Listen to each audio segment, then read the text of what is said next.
จ้อยบักเสียงดูเสียงมันตายแล้ว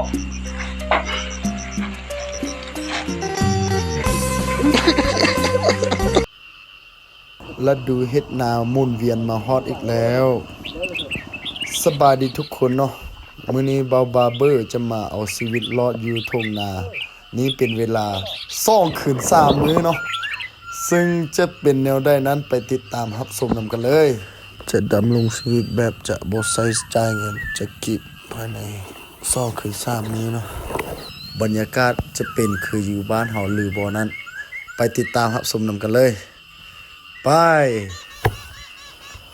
ภารกิจมื้อทำอิฐของเฮาก็แม่นคือการลกกาเนาะเพื่อจะดำในมื้อต่อไป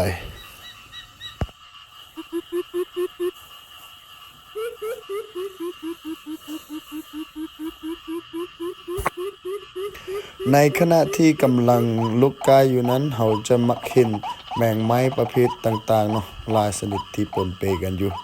แล้วก็มันจะมีมดแดงมดดำเนาะที่กัดแล้วก็เจ็บแสบสุดเอ้ยเจอแล้วกูเจอแล้วโดนมดแดงกัดแล้วเฮาแต่ว่าเจ็บซ้ำนี้มันบ่ทอแฟนบอกเลิกเนาะ ไป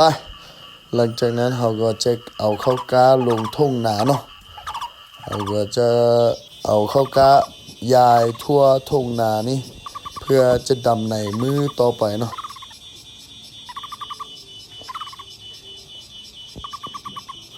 และแล้วตะเวนก็เริ่มตกดินแล้วบักจอยก็กลับป้าแล้ว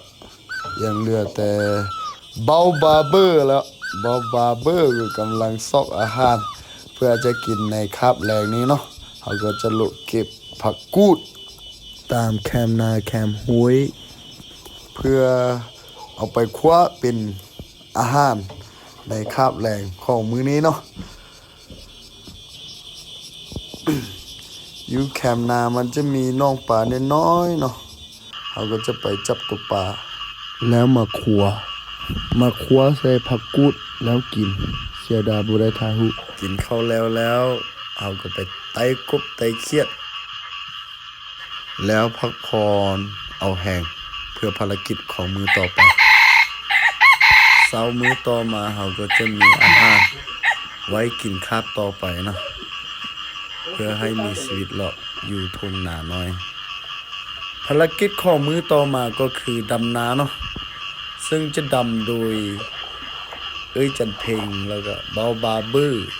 ดำแต่2 คนเนาะส่วนไอ้เคยมันลกเขากาแล้วก็อีพอเฮ็ดคันนาเนาะและมื้อต่อมาก็จะมีหมู่คู่มาช่วยเนาะบักจอยบักคัดบักติ๊กนะเบาบาร์เบอร์ก็กำลังดีใจท่านเล็กๆน้อยๆเนาะในที่สุดก็สำเร็จเป็นที่เรียบร้อยเนาะโอเคย้อนจุทีมงานมาช่วยเนาะเฮ้ยเป็นจังได้สบายดีอยู่วะ ไม่แคร์เว้ย มาดำนาช่วยกูเป็นแนวได้วะมือจะเอาเงิน1,100,000ให้ค่อยเด้ผมไม่ค่อยมายอมเด้ เองมาทำอะไรที่นี่ข้ามันลูกทุ่งข้านอนมุงสีสายผูกด้วยเชือกจุงควายจอยบักเสียงดูเสียงมันตายแล้ว